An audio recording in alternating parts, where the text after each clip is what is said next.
gazu! Teraz nebudeme párovať! Spojíme sa statky! A vole! Aj pári vole!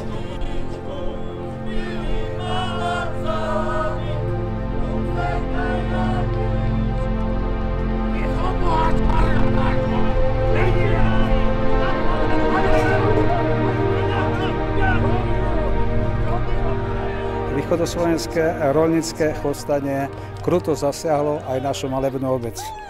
Príčinou nebola cholera, ako sa aj v literatúre uvádza, ale príčinou bola zlá sociálna situácia roľníkov.